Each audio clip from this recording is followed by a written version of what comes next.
Good morning, everyone. I would like to welcome you all, the audience, the panelists, and also the lead presenter to our session 13 of the Asian Evaluation Week. And we are happy to be with you. I hope you will stay with us until the end of the session. Session 13 is about the role of the VOPEs, the voluntary organizations for professional evaluation, in advancing the cause of evaluation, the agenda of evaluation here in the Asia Pacific region. And we have a good and impressive line of panelists and lead presenter, people who have positions in the Asia Pacific region organizations of evaluation.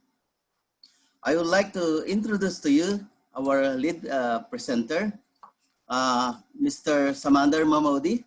He is the president of Afghan Evaluation Society and also the vice president of the APES, or Asia Pacific Evaluation Association. Next is Mr. Nuruzzaman Mohammed, and he is the president of the Bangladesh Evaluation Society. We have also Miss Astri Indirawati. She is a board member of the InDEC Evaluation Association in Indonesia. Next is we have Miss Phuntsho, Choden, the chairperson of the Bhutan Evaluation Society. We have also the next Mr. Subarna Shreshtha from Nepal. He is the chairperson of the National Evaluation Society in Nepal. We have the last but not the least, a young fellow with us, Mr. Randika from the core member or the core team of the EvalYouth Asia. I'm Romeo Santos. I'm the president of PHILDEV in the Philippines. Now we would go directly to the presentation, lead presentation. But before that, I remember that to tell you that there is a pop-in survey after this. It will help the Asian Evaluation Week organizers to plan for the future sessions. So please, I encourage you to accomplish the survey. Now, may I call on Mr. Samandar Mahmodi? And he is presenting the successes and challenges in strengthening national evaluation policy systems and its capacities, experience from VOPEs. Sam, you have 20 minutes. It's now your turn. Thank you. Hello everyone. Thank you so much, Mr. Santos, for giving me the floor to present. I'm very happy today to be presenting at the EE 2020 on the experiences from the VOPEs in the Asia Pacific region, specifically the successes and challenges in strengthening national evaluation policies, systems, and capacities. Next slide, please. The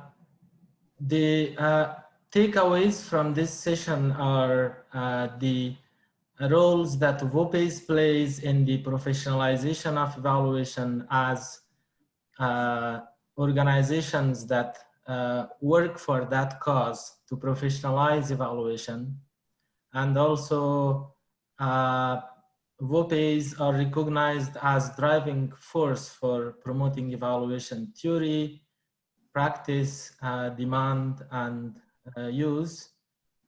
And VOPEs also bring key stakeholders together on evaluation for the SDGs and also beyond SDGs.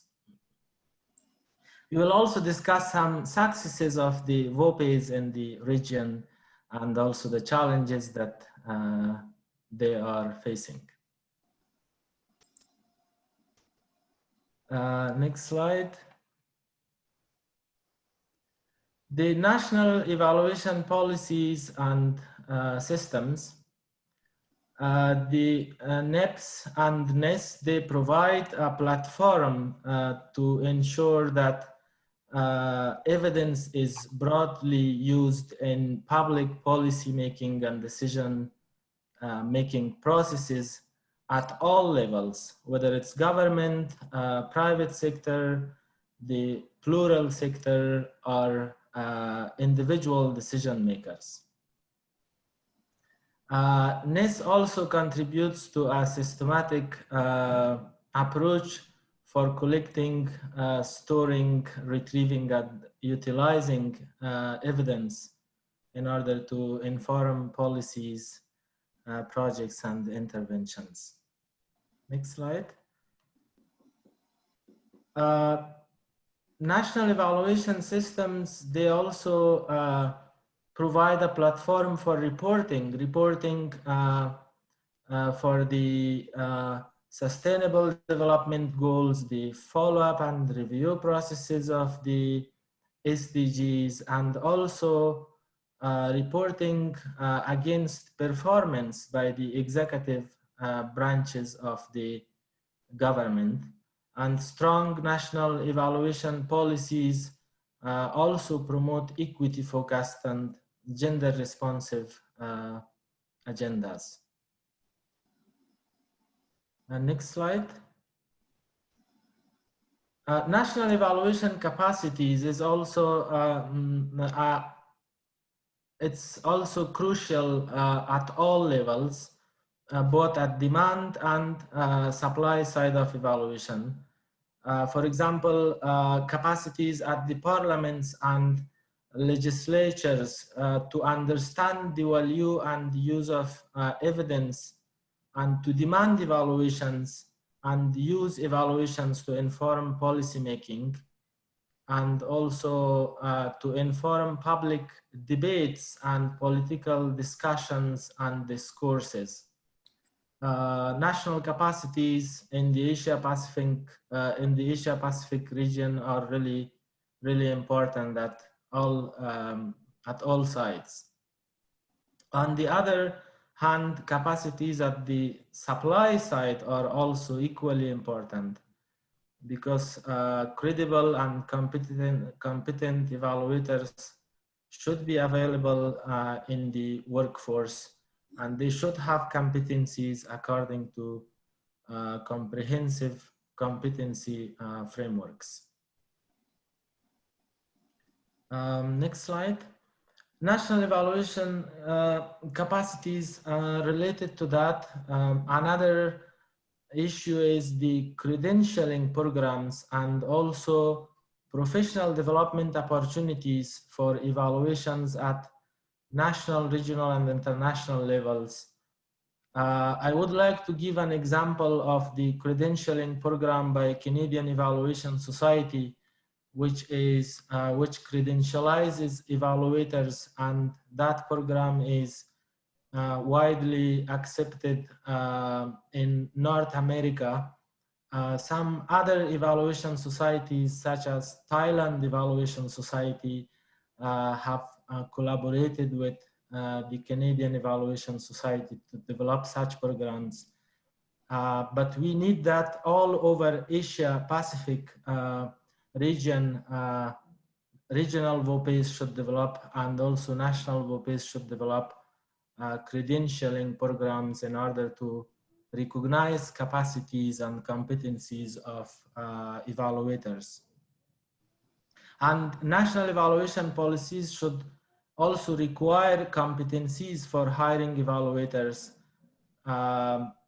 and they should also promote engaging young and emerging evaluators in evaluation missions, and they should highlight the importance of young evaluators in the evaluation workforce.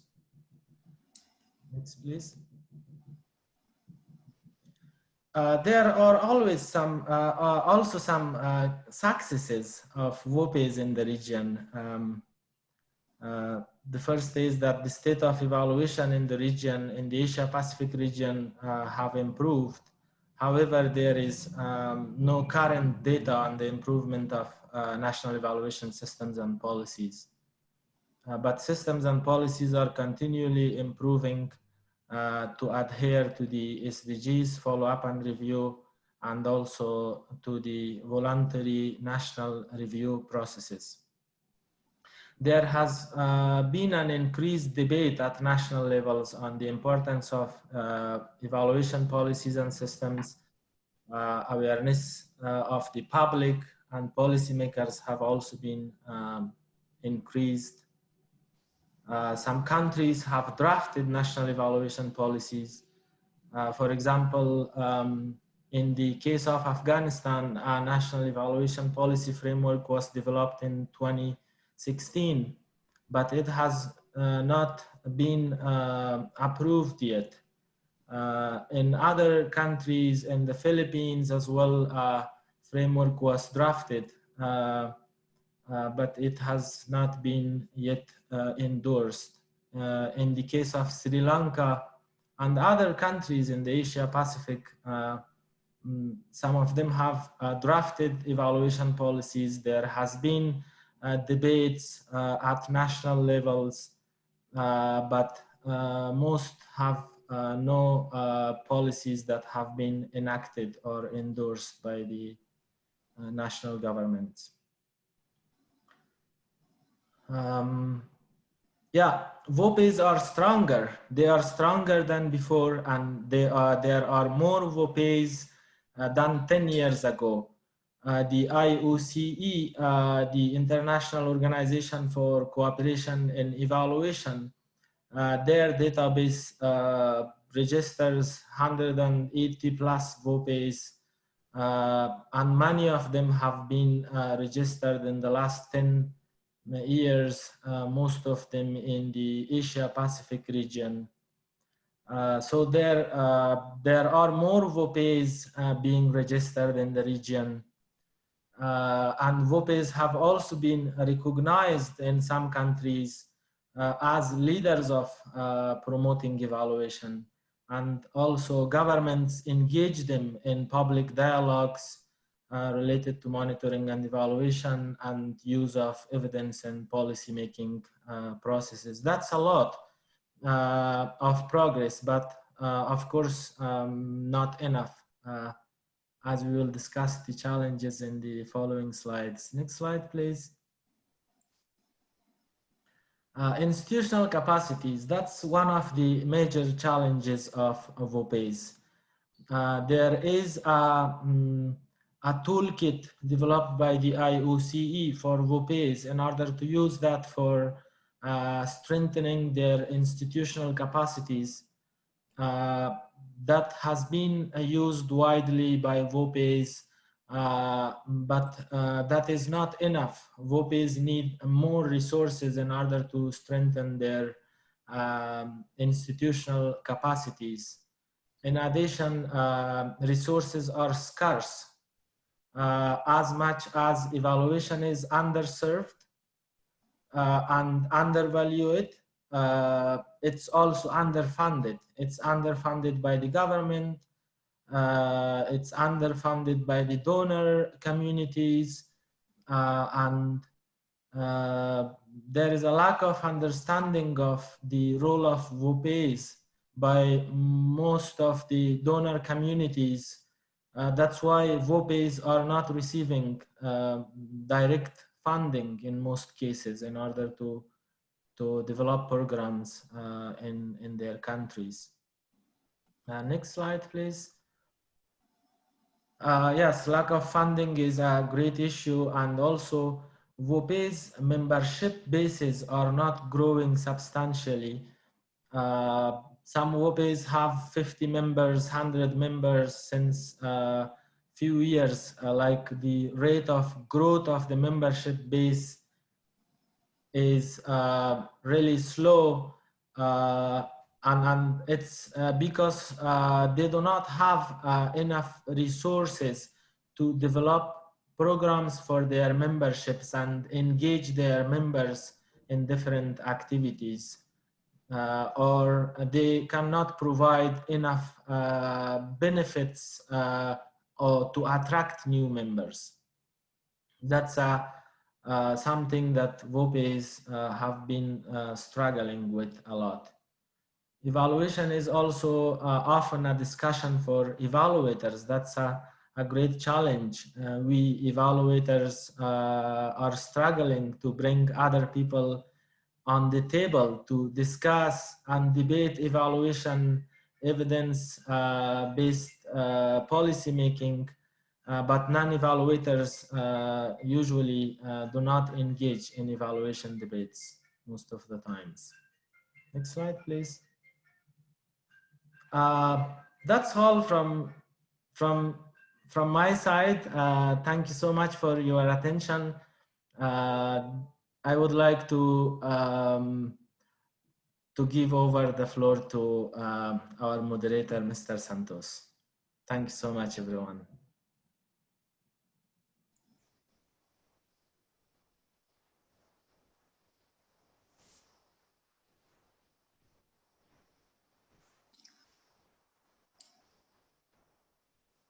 Thank you, Sam, for that very nice presentation. I believe we learned a lot and we were updated about the state of evaluation in the different countries here in the Asia Pacific region. Also, we appreciate your time. You saved some minutes, I think. So thank you very much indeed. We will move on now to the question and answers by the panelists. By the way, I noticed some hands raised from the audience, and we appreciate your participation, but we request that you please hold on to your questions after the two questions or main questions posed or raised, and the panelists would answer that. And I would ask Sam to please join as well in the panel, after which you may respond to the questions directed to you. So now we will have the two questions read to all the panels. You're given actually 3 minutes per question. There are two questions, main questions here. So all in all, you have 6 minutes. There are 5 of you. If some would like to respond as well, and we will appreciate you also having done it briefly. Okay, the first question I would like to raise now. How would you describe the current state of evaluation in your country, meaning about policies, programs, projects, or initiatives? What are the main challenges being faced in your country in the establishment of a sound national evaluation policy, system, and capacity? May I repeat, how would you describe the current state of evaluation in your country? What are the main challenges being faced in your country for the establishment of a sound national evaluation policy, system, and capacity? Anyone from the panel could answer this.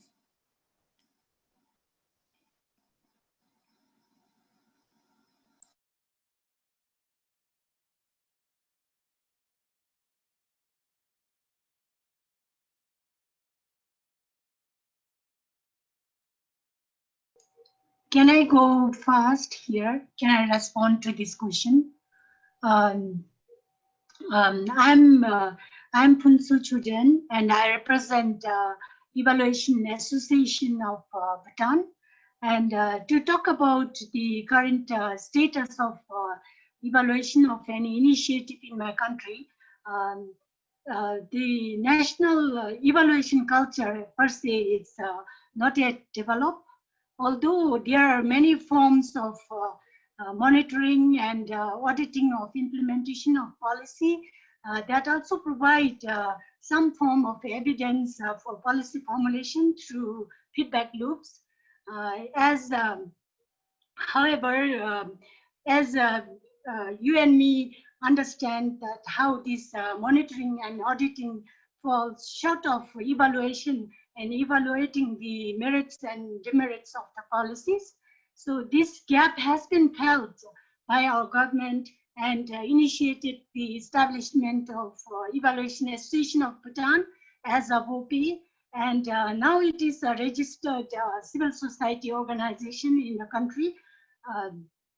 looking after the promotion of evaluation culture in the country. And also, like government has also initiated develop national evaluation policy, and policy has been drafted and it is still in the draft form, not been endorsed and implemented at the moment. And this is briefly about the status of evaluation and evaluation system in my country. And talking about the challenges we face in our country is similar to other countries in the region. We also have numerous challenges, both emerging both from the demand and supply sides of the evaluation. As I talked about the weak evaluation culture and the national evaluation system, and also like non-implementation of national evaluation policy, all these leads or results in the weak demand for evaluation. So when there is a weak demand for evaluation, this also leads to underdevelopment of evaluation capacity and the competency of local evaluators on the supply side. So all these play out in forming a vicious circle, like one thing leading to another. And these are some challenges we face. And also, like as our lead speaker has spoken about how the value of evaluation has been perceived in our society or in my country, for example, I would say that the understanding of the value of evaluation has been narrow. Although I have said government has initiated evaluation extension of the VOPE and also like development of evaluation policy, there is a wider need of bringing all the agencies and the policy makers to the same platform in understanding the value of the evaluation, the value addition it can bring to the policy formulation. So in a way that there is a tremendous need for a larger scale of advocacy on understanding the value of importance of evaluation in policy formulation and building evaluation, strong evaluation culture. So this has often been a constraint for VOPE, as we all know that VOPEs are operating in a very constrained resources, as well as most often this constraints coupled with the lack of capacity and skill within ourselves. So this is what I have to say about the evaluation status of my country and the challenges VOPE faced in my country. So thank you.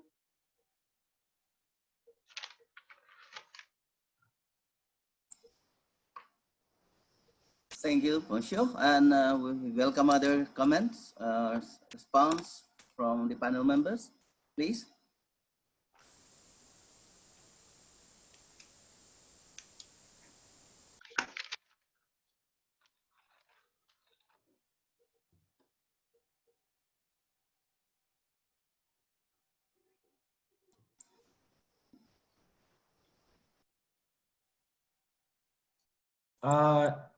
Mohammed is talking on mute. Okay. Thank you very much, Mr. Samandar, for giving a nice presentation and comprehensive overview.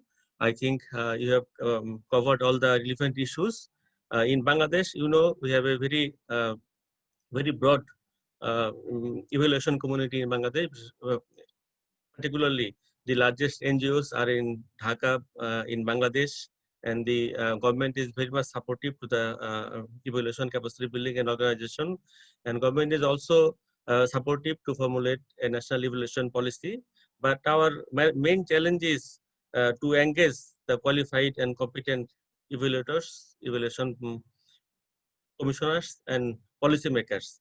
We are also communicating with regional evaluation societies. For example, Bangladesh Evaluation Society has convened a South Asian Evaluation Conclave with COE in September 12, but unfortunately, due to COVID, we have to stop our program. So we are we are moving very steady way, but we have some capacity constraint, because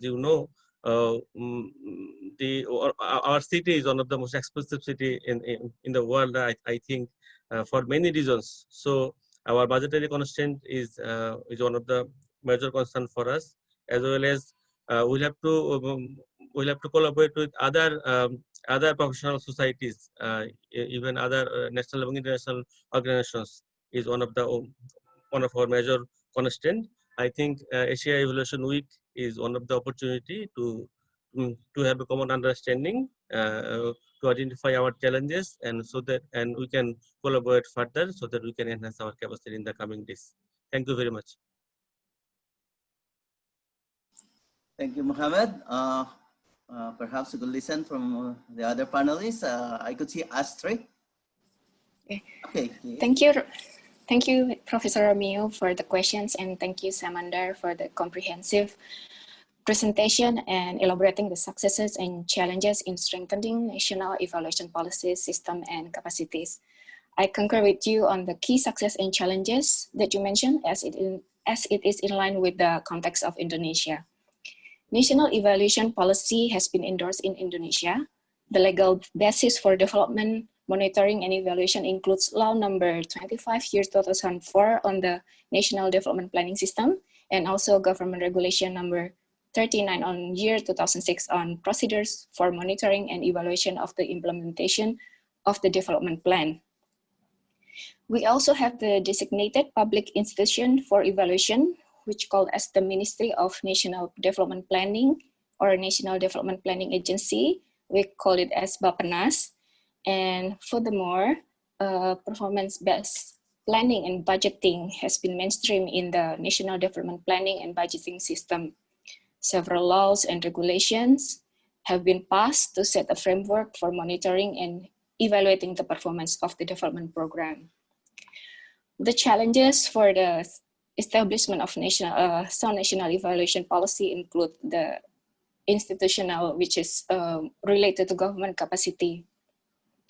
The government is still struggling with their own establishing their own M&E system, and due to lack of resources, and some of the evaluation activities is still led by donors, hence lack of ownership by the government, and some of the evaluation activities is not strategically conducted, so it's only happened after the incident already happened. Furthermore, for the individual capacity, it's related to the professionalization of evaluators and youth engagement. For now, we have no code of ethics for evaluators, and competencies for evaluators are not yet clearly defined. This has create a problem on the credibility of M&E professionals. And we have also limited numbers of availability of local M&E professionals. Those some of the most evaluation works were dominated by the external or overseas evaluators. And there's still limited numbers of transfer of knowledge between evaluators, as well as limited number of discussion on the theoretical discourse on evaluation itself. And the last one, what I already mentioned, is about that there's a limited engagement with the youth evaluators. Thank you.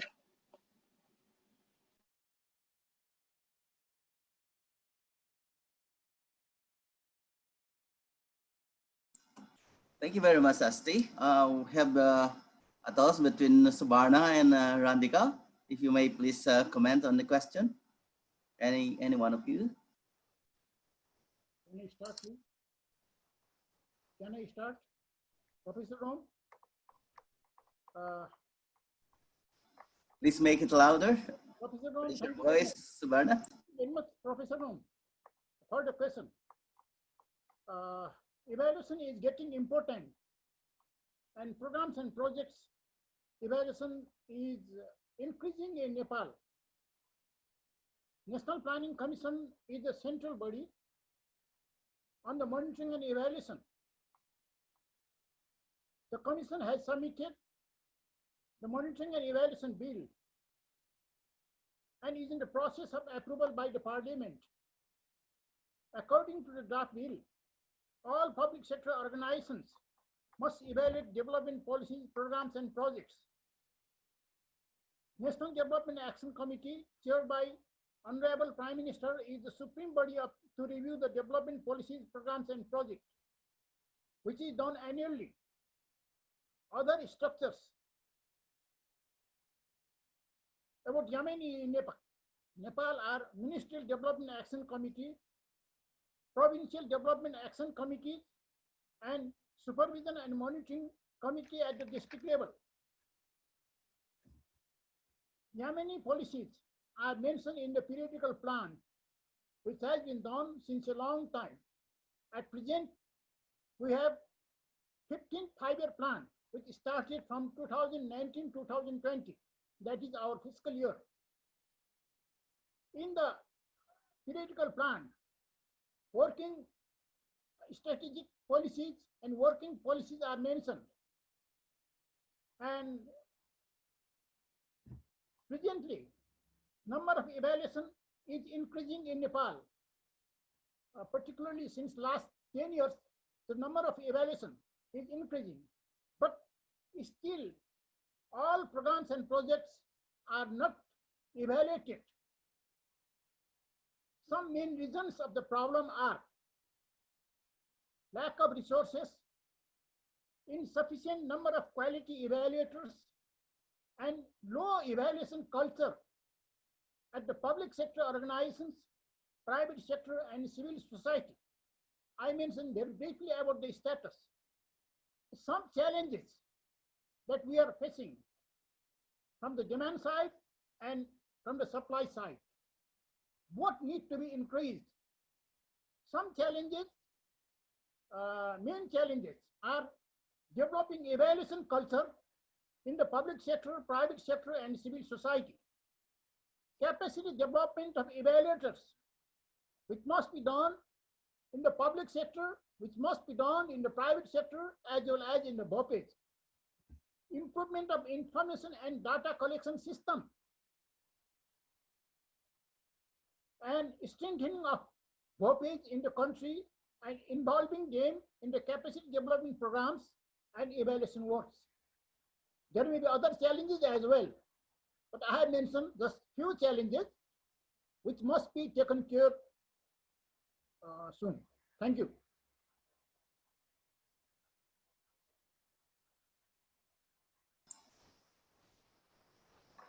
Thank you very much, Subarna. Although your voice is a little bit soft, I think we can pick up some of the points you made.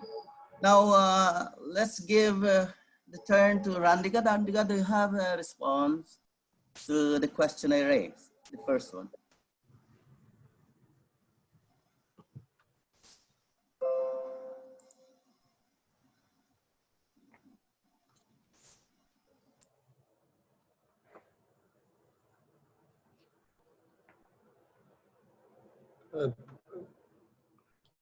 Thank you, Professor Romeo and Samandar for the presentation. I'm going to talk about this question in terms of the YE perspective, which is the Young and Emerging Evaluators. And since I'm part of EvalYouth Asia co-team and also part of the board in Sri Lankan Evaluation Association, I'm going to bring my experience in that too. First of all, EvalYouth Asia was launched recently as a regional chapter of EvalYouth Global. And EvalYouth Asia aims to create a strong network to engage young and emerging evaluators and to support capacity building initiatives. Right now, we have about 80 members in 20 countries. And now I'm going to talk about the YEs in general are facing numerous challenges in order to become competent and competent evaluators, and also to contribute to the evaluation profession in the Asia Pacific region.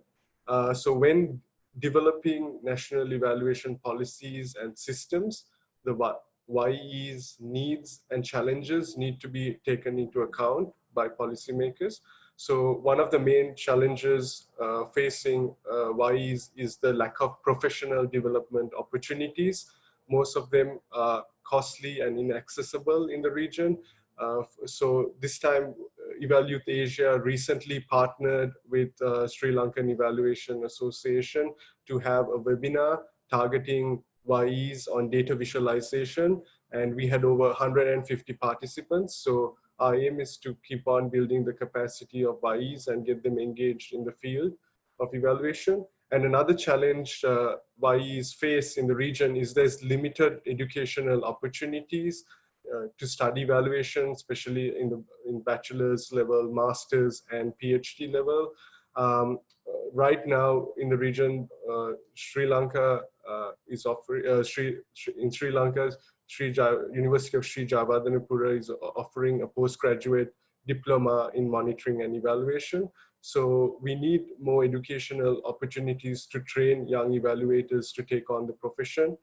And another challenge that's faced by YEs in the region is like there's lack of career advice and mentoring and peer support. And we are hoping through EvalYouth Asia this year to have more peer-to-peer support for young and emerging evaluators and to guide them and also to build their interest in the evaluation field.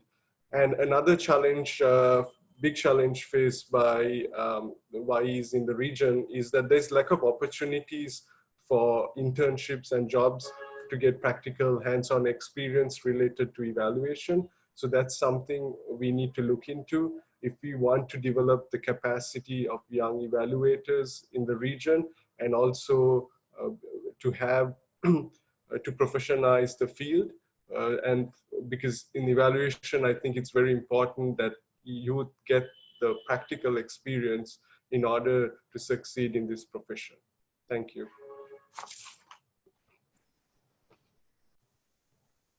Sorry, cannot unmute. Okay.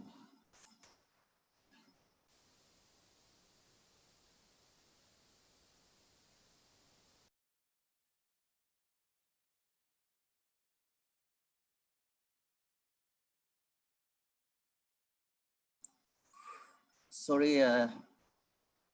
Thank you, Randika, again, for that informative response.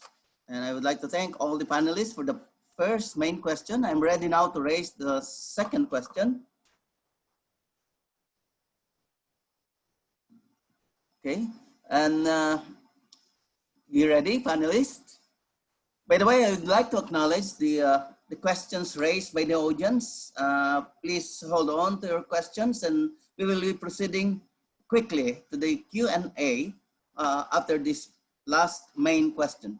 The question is, what do you see as the role of your VOPEs in providing strategic direction in the establishment of a sound national evaluation policy and capacity in your region?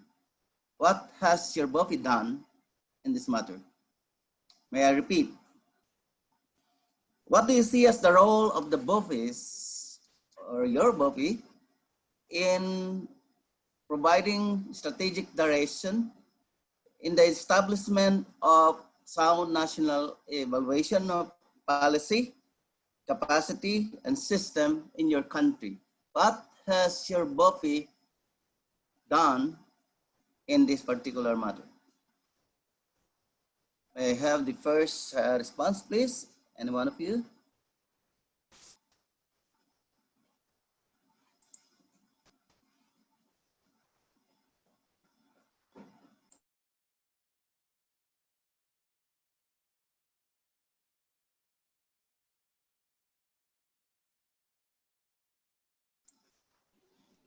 Thank you, Professor Romeo, for your question again.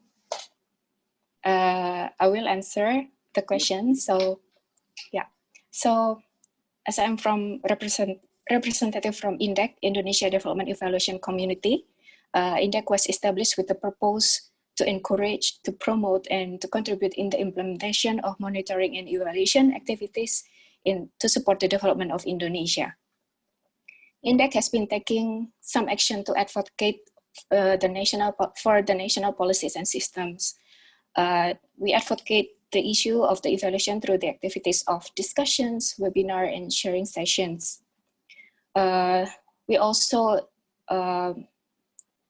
try to improve the enabling environment. So InDEC has been using its email listserv or mailing list and the WhatsApp group as the media to promote the value and awareness to its member on good evaluation practice, including national evaluation policies and systems. We also have been taking some actions and activities in individual capacity strengthening. We have conducting numbers of capacity building activities, as I mentioned earlier, through training, seminars, discussion, sharing sessions, which participated by government officials, members of parliament, academia, M&E professionals, working in NGOs, CSOs, project and programs funded by donors, and independent evaluators, as well as media people. Furthermore, as there is not yet, Indonesia not yet having the evaluation guidelines and evaluation standards, InDEC has taken initiative to introduce ASEAN Regional Framework on Standard, or AfES, and have been conducting workshops to socialize and discuss about AfES. And lastly, we try to engage the youth by involving them in our activities as well. Thank you, Professor Romeo. Thank you, Astri. So another panel will have to respond, please. Yes, Mohammed.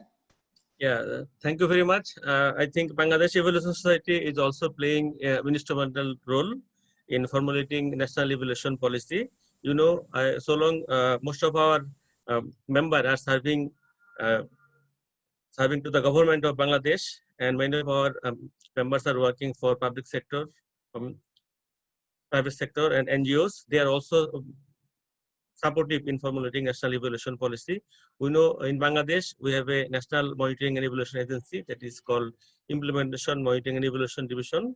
They are bestowed the responsibility to formulate national evaluation policy. They have also initiated a forum of the donors so that they can come up with technical support in formulation of national evaluation policy. So our national agency, VOP like Bangladesh Evaluation Society, UNICEF, and other private sector like NGOs are also cooperating to formulate our national evaluation policy. I think it is still in drafting stage, so we need a broad-based consultation and finalization of the national evaluation policy. Other than this, Bangladesh Evaluation Society is also acting in many ways. We are organizing seminars, symposium, capacity building program, and some of our members are also sharing their evaluation experience through seminar symposiums. You know, these are the things the OAS, Bangladesh Evaluation Society, is playing a significant role.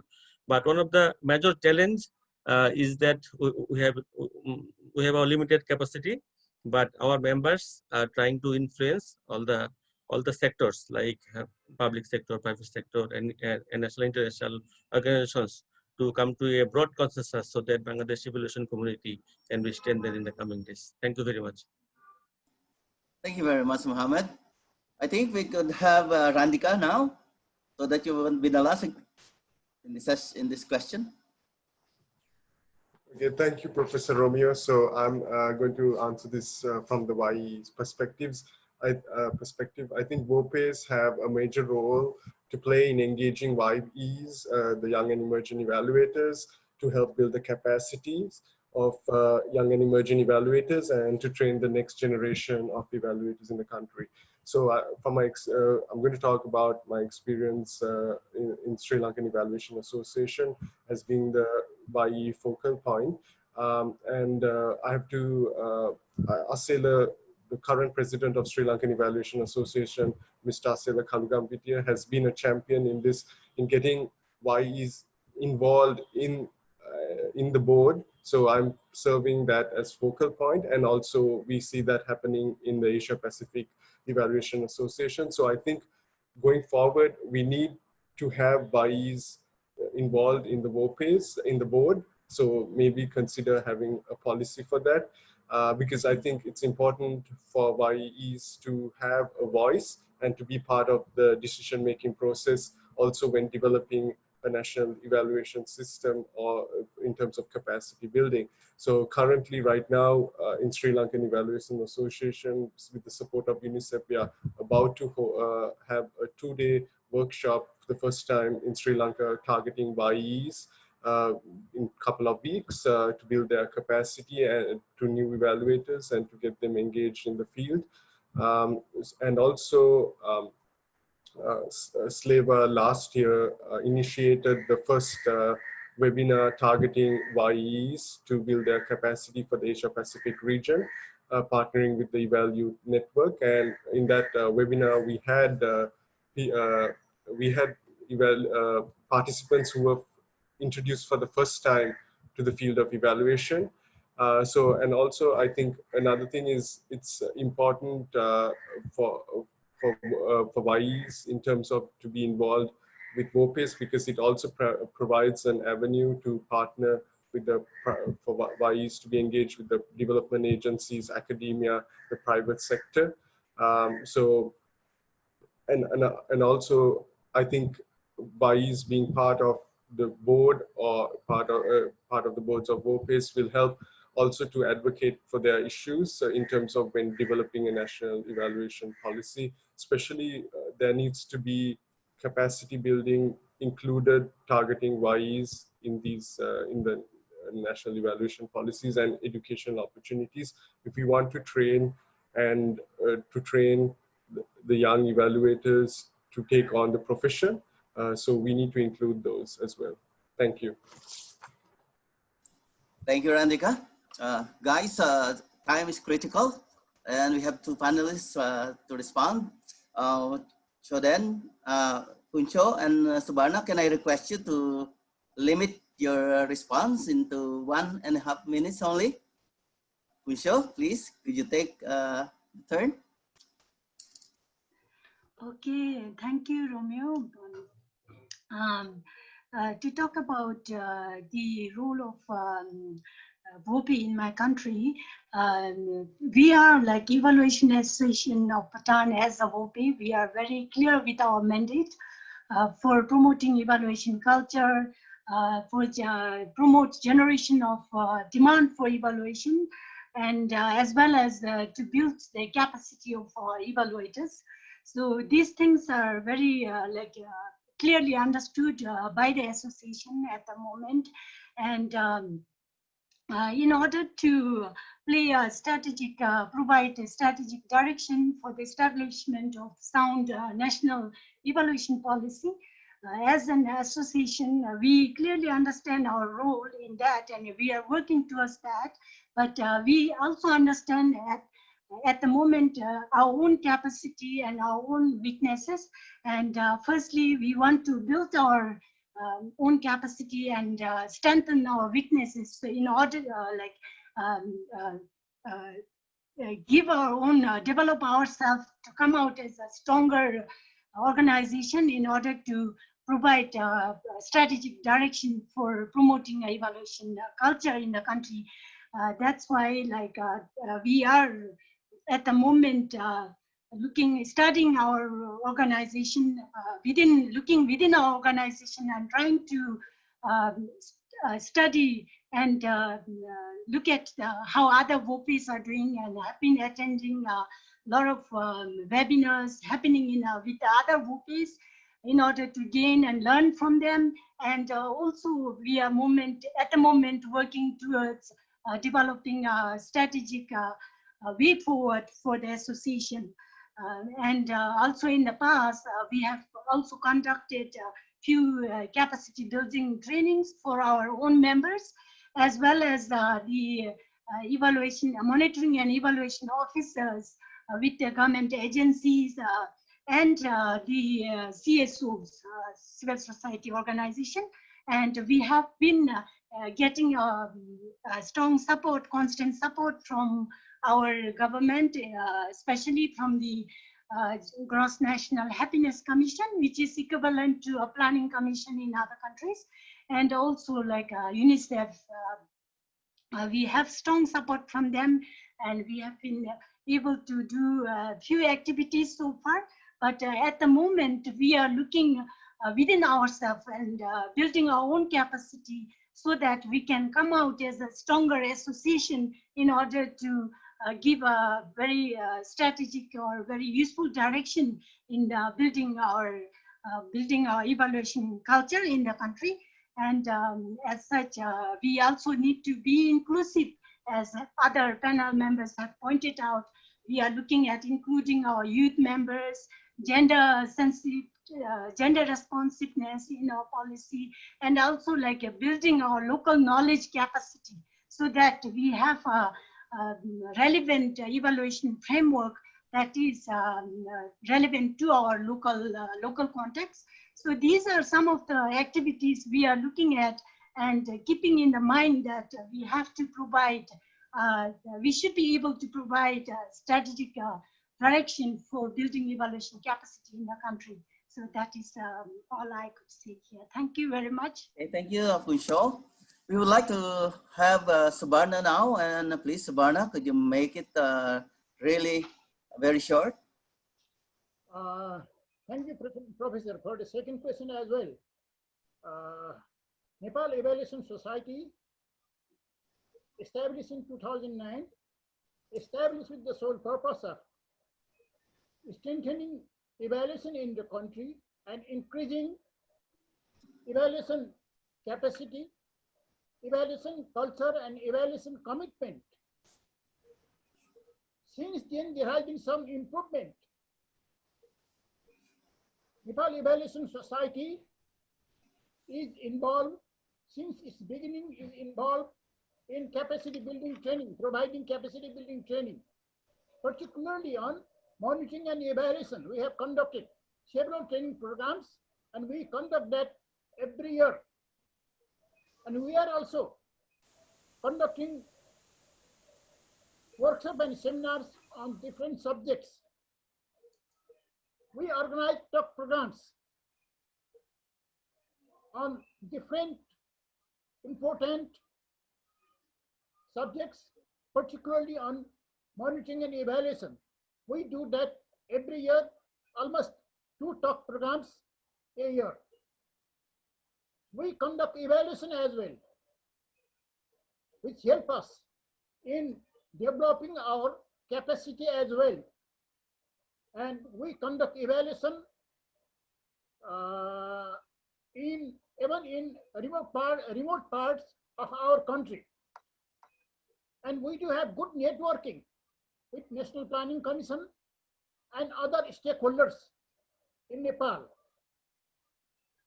We were involved in formulating Yameni bill in the country, and we have participated many meetings and discussion programs in National Planning Commission. And we were involved also in preparing Yameni Action Plan that is prepared by National Planning Commission. So we are working since our establishment to strengthen evaluation in our country. But the problem that we see is increasing demand side and increasing supply side. Demand side is still low in our country due to low evaluation culture, and even supply side is low due to resource problem and capacity problem. And we are working with other agencies to improve that. Thank you. Okay, thank you very much, Subarna. I would like to thank all the panelists. And then Sam, we would like to proceed now to the Q&A. This is the questions and answers from the audience. I know the audience is very much eager to have their questions responded to now. Now, I have here the first question. Any one of you could please respond, and it does not necessarily mean that all of the 5+1 on the panel and lead presenter would answer this question. We have to get even one brief, concise answer that is straight to the point. The first one is, this is a question coming from a very or a quite unknown person in the evaluation, the global evaluation community.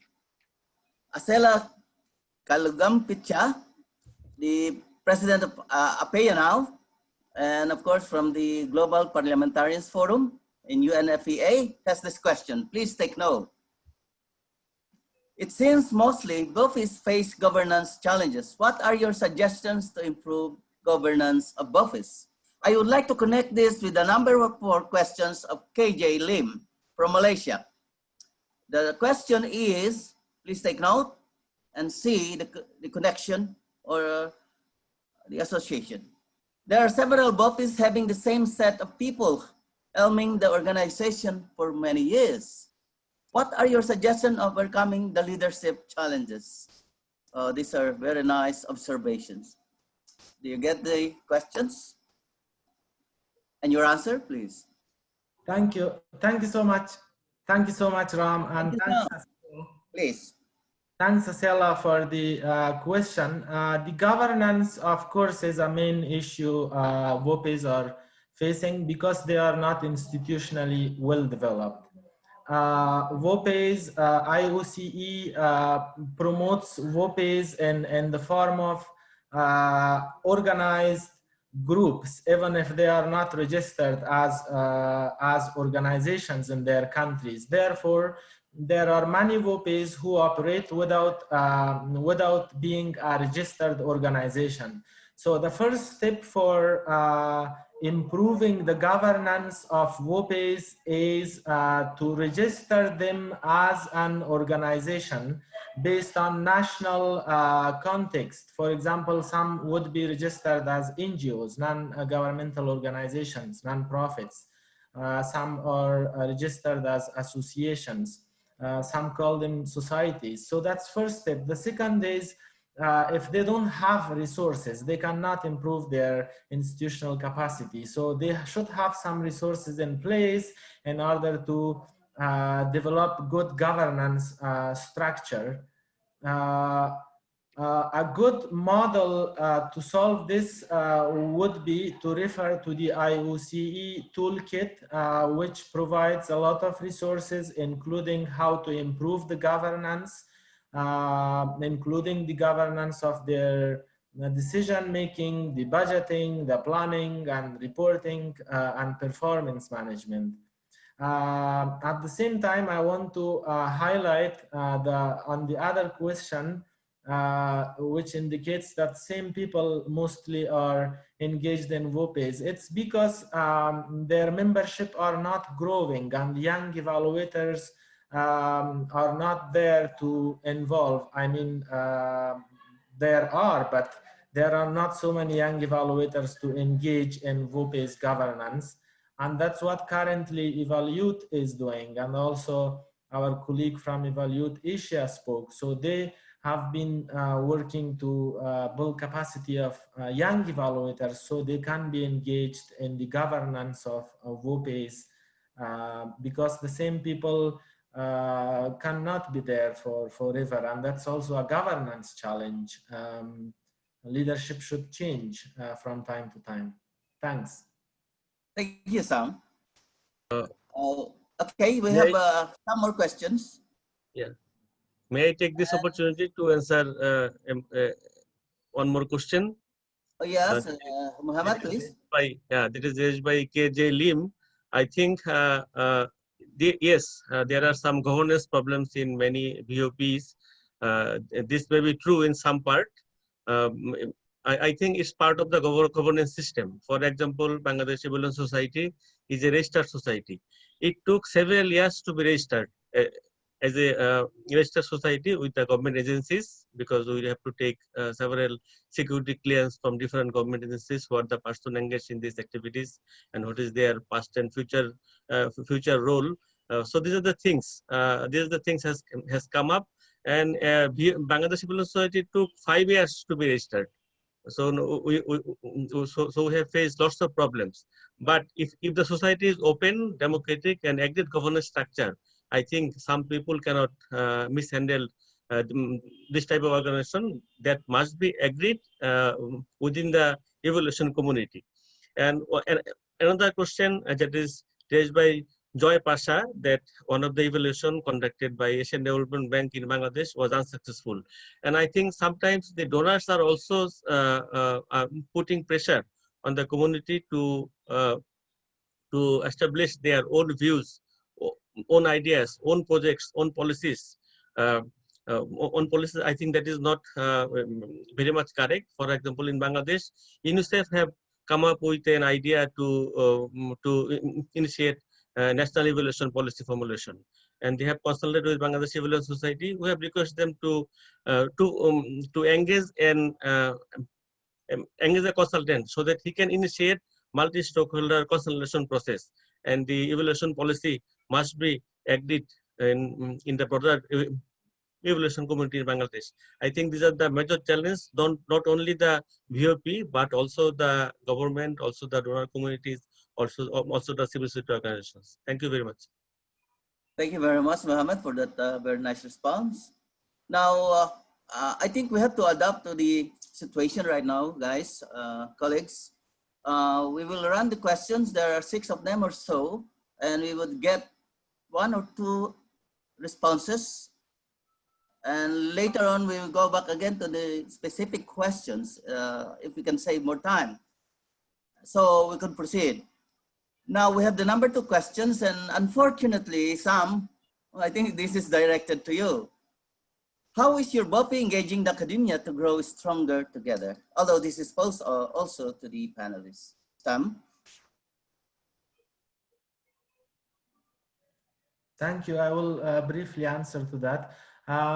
We have engaged in Afghanistan. Afghan Evaluation Society engaged academia. For example, we always invited people from academia to our trainings. We have a series of training called Young and Emerging Evaluators Training Series. We always engaged academia, and we have done presentations at universities to students, like 1 hour, half-hour brief presentations to engage academia.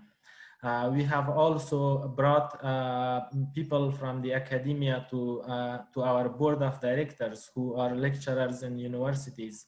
They also serve on our board of directors. That's how we engaged academia. We also approached some universities, private universities, to develop short courses in evaluation in collaboration with them, but that was not successful, unfortunately. But we have engaged academia to a very large extent in the evaluation of VOPE. Thanks.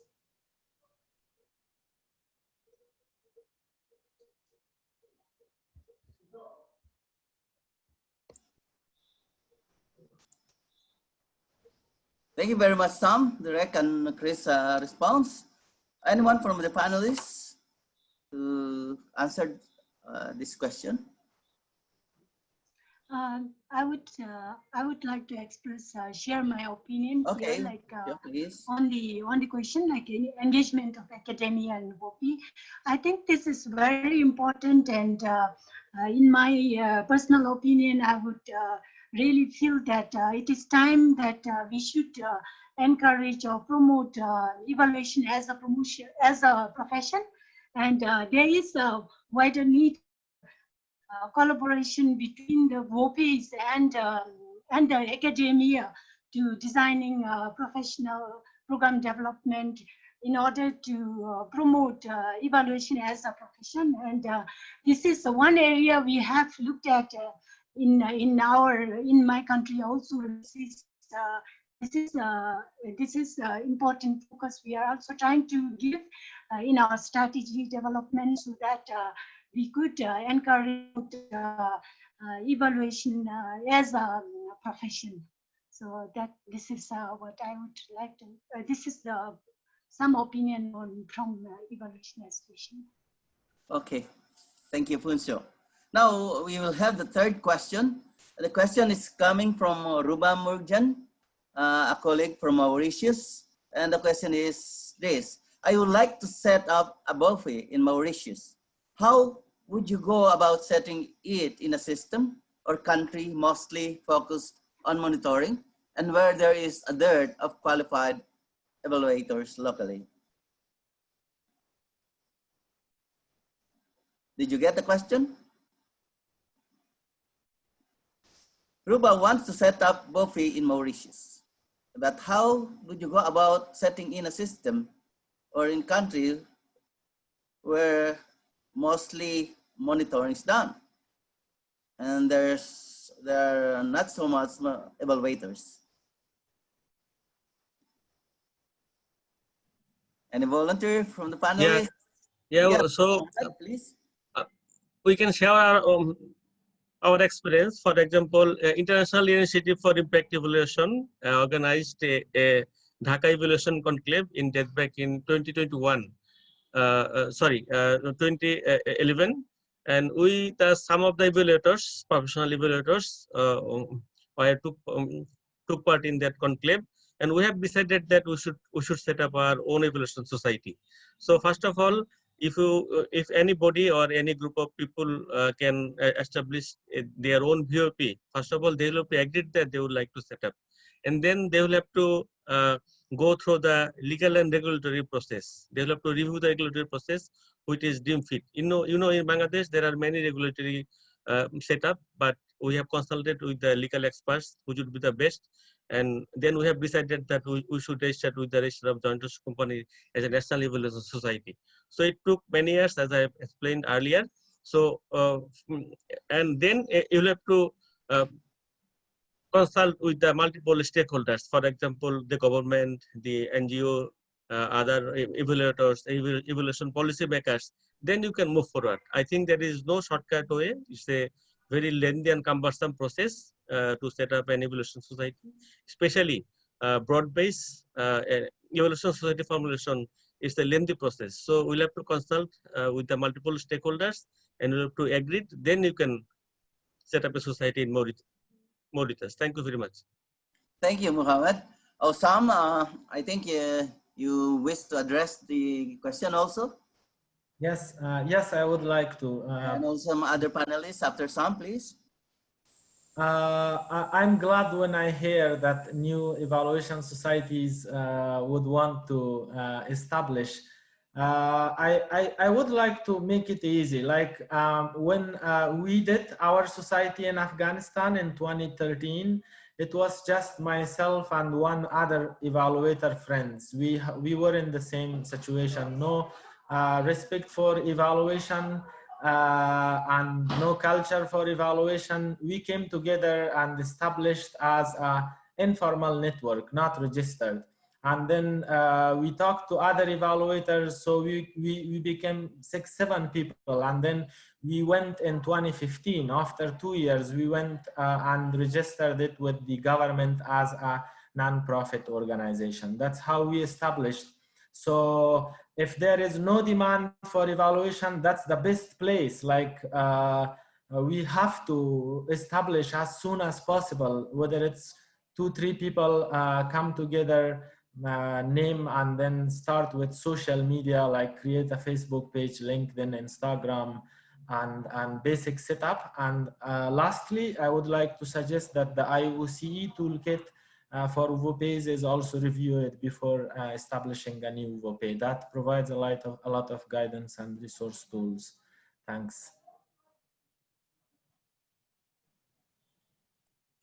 So here I would like to contribute a bit more. So there are many societies in the world. One is homegrown and another is supported by others. I would like to prefer to set up homegrown evaluation society, not imposed by influenced by others. I think that will create the solid foundation, and that will able to set up the societies to set up their own agendas and move forward. Thank you. Oh, thank you. Thank you, Mohammed and Sam, for those answers. Anyone from the panelists, or we may have to... Yeah, I would like to make a small comment here. Like it's coming from Mohammed, Bangladesh. He said, like, it is better to start as a local association rather than impose upon. So, which I strongly agree with Mr. Mohammed here, and I truly believe in coming out original, which is very organic from our local people and national, rather than imposed by someone else to develop evaluation association for the nation. So I totally come together with Mr. Mohammed from Bangladesh, and I really would suggest, like, if someone is looking to start an evaluation association or any VOPE, then it is a good place to start as an organic or locally initiated organization. Thank you very much. Thank you, Phuntsho. I realize that your context and that of Muhammad really fit for this to answer this question. Now, I would like to move on to the fifth question, and this is it came from Erwin Temasmiko. Many obstacles are similar in each country. Do you think that would be better to involve the regional bodies such as ASEAN, push or encourage their member state to be more focused and be involved in VOPEs and the design of the policy? Yes, the design of policy or establish system to monitor and evaluation process. So did you get the question? I may repeat. Could you okay now? Okay, please. please? Mohammed, do you have an answer? No, sorry, could you please repeat the question? Okay.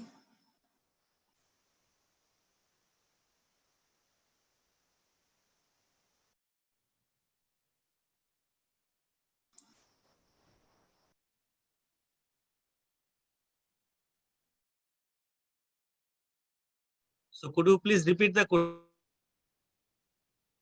I cannot understand the question. Could you please repeat?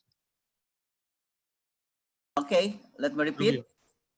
Okay, many obstacles are similar in this country. Do you think that it would be better to involve the regional bodies such as ASEAN and encourage the member states to focus and get involved in VOPEs, also in the design policy, establish the system to monitor and evaluate in the development process?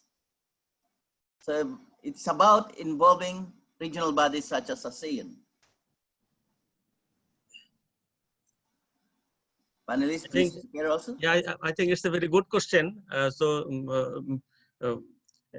Proposal for regional body is a very good idea, but to my understanding, the multiple donor agencies, they are completing each other and supporting multiple VOPs, and this is creating overlapping and overridden roles and responsibilities. I think first of all, all the supporting community should come together to set up their own strategy so that they can give specific support to the specific VOP.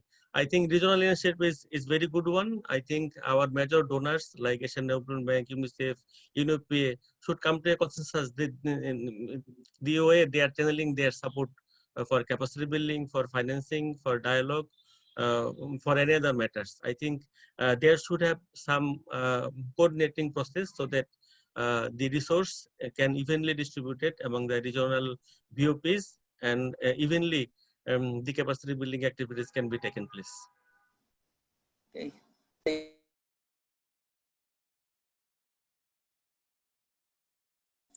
Thank you. From other panelists, please.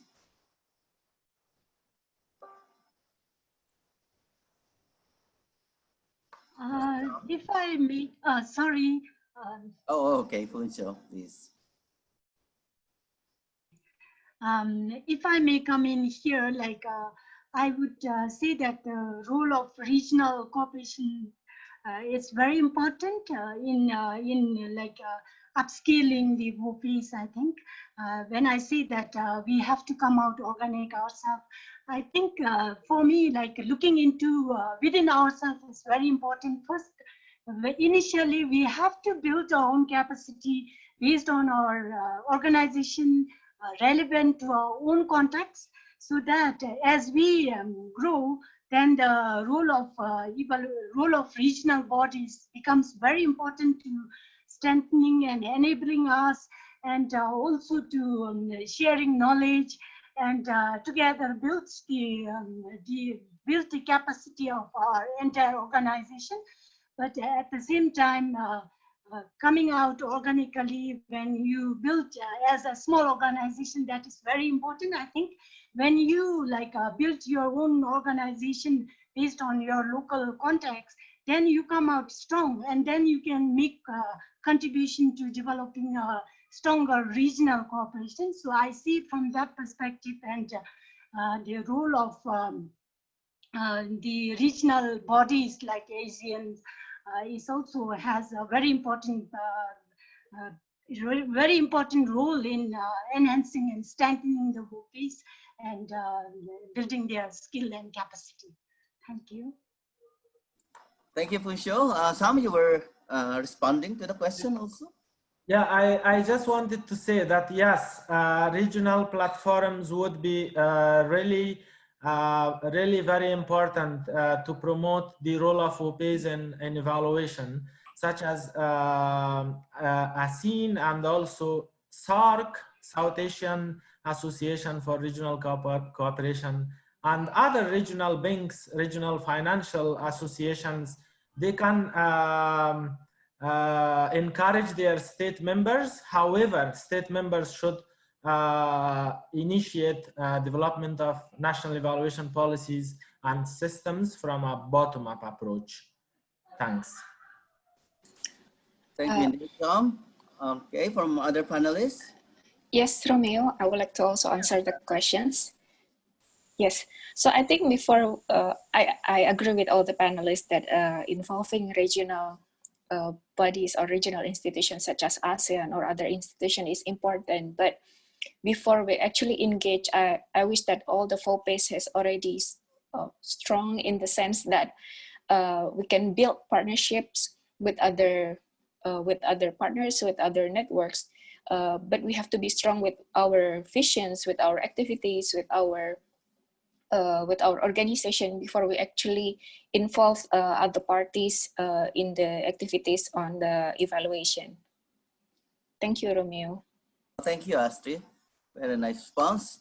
If you may allow, I would like to answer briefly the question of Irwin. Yes. In 2018, I was engaged by the ASEAN countries to shepherd, so to speak, their international, their meeting in Indonesia about social protection. They are building their indicators framework for social protection. And I could very well feel and see then that there's mass demand or need for capacity building in MNE in the ASEAN, even in the ASEAN, and perhaps in other regional associations, and such that it connects with our advocacy, our cause to build capacity in all sectors of society, especially in these big organizations. Thank you.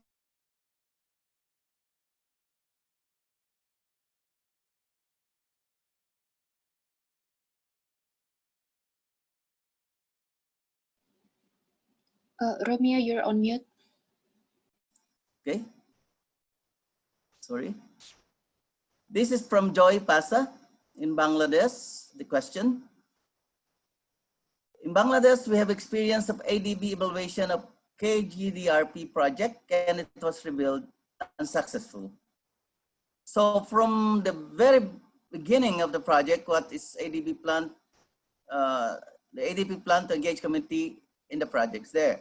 In Bangladesh, there are no resettlement policy, but how ADB working for displacement and resettlement. Okay, for evaluation, there's need for proper community participation. but most of the evaluation is top-down process. I think there's no question here, but you could see the content of the comment, just a comment. Maybe you could react to the comment. Especially this is from Bangladesh. Yeah, Mohammed? this is already I have contacted Joy Pasha to answer his questions. I thought it is not intended that all the evaluation will be every time successful. So evaluation may go through the success and failure process. I don't have clear understanding about the ADB evaluation process. I think so. Any evaluator should not expect that always an evaluation will be successful one. So it is always an experimental process. I'm not sure more about it, but I do believe that when donor come up with a project, they should consult with the concerned stakeholders so that a relevant project can be taken up, and when the evaluation will be conducted, so that all the issues can be covered, so that relevant stakeholders were consulted, where relevant target people were addressed, or any suitable program really benefit the community. I think if you cannot share the evaluation process, I'm not in a position to answer your all the questions. Thank you. Thank you, Mohammed. Any more from the panelists responding to this comment? Yeah, I just wanted to comment. Okay, please. Yeah. So from my experience working in evaluation field in developing countries, it's always good to have an advisory council when you're doing the evaluation that includes key stakeholders, including community members. So when you're designing the evaluation study and conducting, you get feedback from all the key stakeholders, including the community, even including the cultural issues that might arise, so that there is ownership in the evaluation, and the community or the beneficiaries also feel part of the process. So that's one way we can tackle these issues in evaluation when the community doesn't see a benefit, is to have them also part of the evaluation, especially through an advisory council. Thank you. Thank you, Randika. Any more comment on that, or I will proceed to the next question? Okay, the next question is this. I pick up from Mr. Ganapati Ojha of Nepal, also an officer of the Evaluation Association in the South. There are many countries having more than one VOPE, and coordination among them is a challenge. Any suggestion to improve coordination?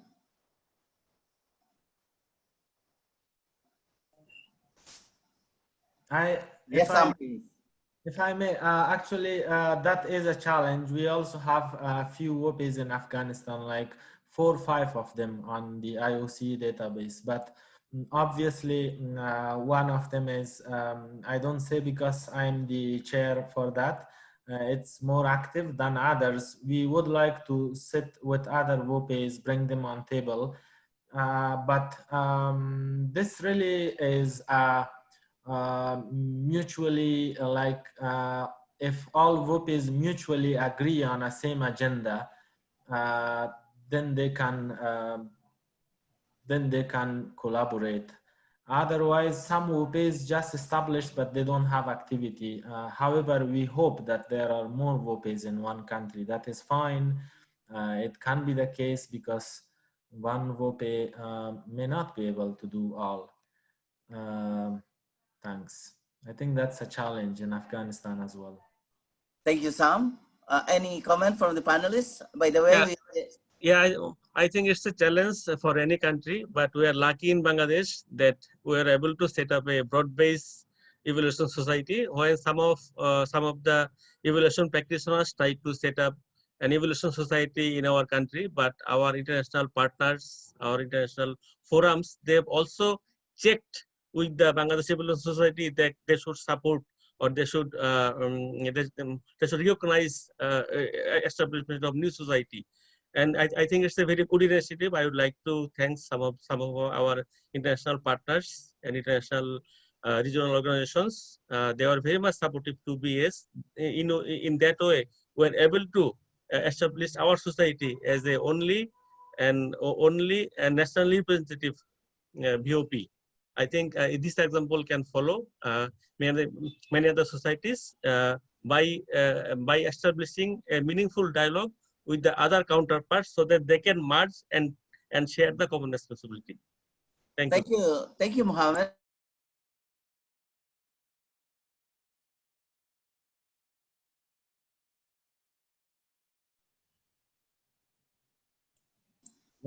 Yes, thank you. I would like to move on to the last, perhaps, question.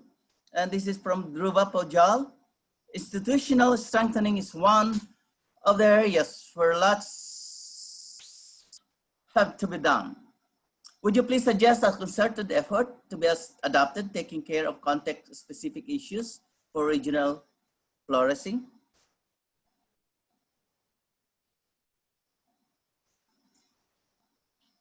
It is about strengthening, institutional strengthening of the VOPEs. Any efforts, concerted efforts that you could suggest? Yes, it's a common problem. Thank you, Sam. It's a common problem. It needs but it doesn't have a common solution. So the solutions would be country and context specific to strengthen, and resources can help that strengthening of the VOPEs. Thanks. Okay, thank you, Sam.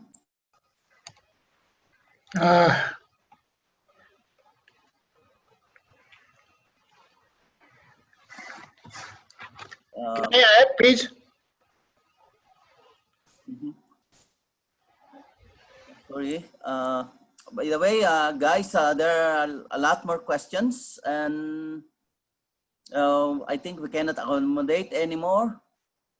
Some of them, and I think that would be answered anyway through the AEW organizers. They will organize the questions and we'll respond to them. Okay, and we are closing now, and we have a lot of insights gathered from this information, and I think this is a very good learning experience for all of us, so that we could contemplate on what would be our role in helping out, strengthen the VOPEs, and make VOPEs provide this systematic, strategic direction for our country's development of national evaluation policy, system, and capacity. I would like to thank you all, panelists, of course, the lead presenter, and also you, audience. There are a lot of them. There are a lot of you, and we enjoy you to keep in touch. There will be another events like this that we could share our knowledge, our opinions, and those are really very much appreciated. Thank you very much indeed.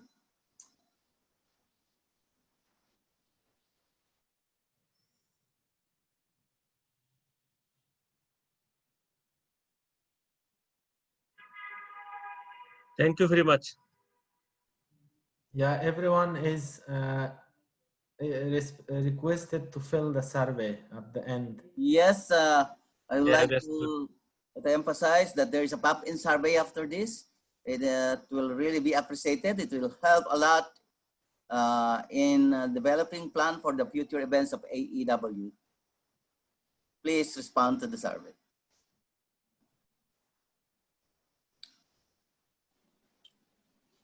Thank you, Romeo. Thank you all. Thank you. Thank you. Bye. Thank you, Mohammed. Thank you, Randika. Subarna. Keep in touch. Phuntsho, thank you. Thank you, Thank you, everyone. Professor Romeo. Thank you very much. Thank you very much. I hope Thank you have done it very well. Thank you very much. And thank you for the host, AEW, Cheryl, and Brian. Thank you to ADB.